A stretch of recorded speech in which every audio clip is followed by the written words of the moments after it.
แขวงจำปาสักได้รับผลกระทบจากลมพายุหลายหัวติดต่อกันตั้งแต่วันที่ 31 สิงหาจนถึงปัจจุบัน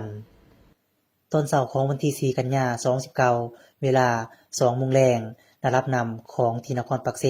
แทกไหล 13.70 เซนติเมตรซึ่งใกล้เขตอันตรายแล้ว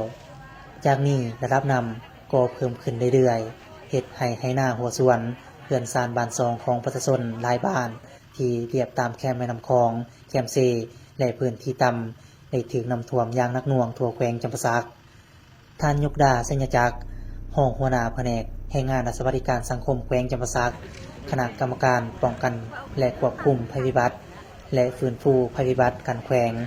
ได้สัมภาษณ์ว่า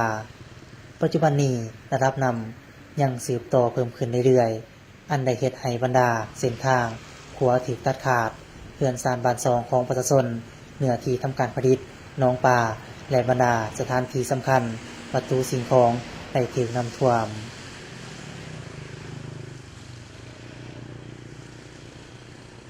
ดังที่ทานหาผู้ว่าเดิมแต่วันที่27 28มาฮอดปัจจุบันได้มีพายุ2ลูกที่พัดผ่านเข้ามาทางภาคใต้ของลาวก็คือพายุโพดูจากนั้นก็เป็นพายุดีเฟซันซึ่งว่าปัจจุบันเป็นพายุดีเฟซันย้อนเหตุผล2ประการนี้จึงเฮ็ดให้น้ำยืงท่วมอยู่หลายภาคของแขวงจำปาสักเนาะโดยเฉพาะแม่น้ำปลาไหลหลากปัจจุบันในเมืองบ่เจียงถือว่าท่วมหาบ้านนักหน่วงท่วมครัวถือว่าเส้นทางที่ตัดขาดไปบ่ได้เส้นไปแขวงสารวัตรและเมืองสุขุมาเนี่ยก็ท่วมหาบ้านและท่วมแช่อยู่คือบ้านอันนั้นอยู่ใกล้กับตัวเมืองเองหรือว่าเทศบาลของเมืองเองหันแม่นท่วมได้3วันแล้วแต่เฉพาะอยู่นครปักเซนี่ถือว่าท่วมหลายพวกเฮาพยายามเฮ็ดทุกอย่างเพื่อบ่ให้มันท่วมนครปักเซแต่มันก็ยังอยากบอกว่าเรือวิสัยก็เป็นได้เพราะว่าอยู่นครปักเซนี่มีจุดดูดน้ำอยู่4จุดใหญ่ๆพวกเฮาทุกจุดพวกเฮาก็พยายามดูดบางบอนก็เสริมเครื่องดูดเข้าไปหลายเครื่องแต่ผลได้รับของมันบ่พอเท่าไหร่ในน้ำยังปรากฏขึ้นตื้มอีกซ้ำเนื่องมาจากฝนตกอยู่ตลอดบ่มีวันเว้นบ่มีหยุดเลยอันนี้เป็นปัญหาของพวกเฮาต่อกับสภาพการนี้คณะกรรมการขันแข็งก็ได้เปิดกองประชุมหีบรวน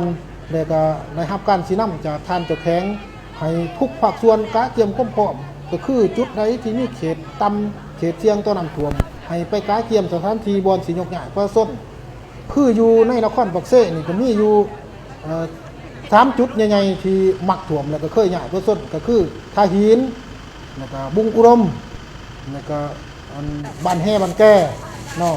อันนี้มันจุดที่มันเสี่ยงปัจจุบันนี้บ้านแห่มันแก่ถือง่ายแล้วไปอยู่สนามกีฬาแล้วก็อยู่ห้องเฮียอันนี้แม่นเบื้องต้นเนาะแต่ต่อก็สภาพการดังกล่าวนี้คณะกรรมการของเฮาขันนำก็ได้ลงติดตามทุกจุดที่นี่ก็ไปเมืองสุขุมาไปเมืองบาเตียงคือกรรมการกองเลขาคือพวกเฮานี่ก็มื้อนี้ก็ประชุมอีกแล้วก็ไปหาเบิ่งเครื่องดูดน้ำเติมอยู่ในแต่ละจุดเพื่อเฮ็ดให้เมืองนครปักเซปลอดภัยจากน้ำท่วมเพราะว่ามันเป็นเขตเทศบาลบอนซุ่มซ่นจำนวนหลวงหลายเนาะจากนั้นพวกเขาก็มีแผนตอบโต้อะไรก็เลยลงไปแต่เมืองก็คือเอาเพื่อไปให้แจ้งให้แต่ละเมืองทราบให้การเตรียมความพร้อมโดยเฉพาะเจ้าหน้าที่ทหารตำรวจซึ่งเป็นกำลังหลักให้แก่พวกเขาและเมื่อมีสภาพคือจังสี่เกิดขึ้นข้าพเจ้าในนามกองเลขาก็ขอเรียกร้องพ่อแม่พ่อส้นทุกภาคส่วนจงร่วมแห่งร่วมใจกัน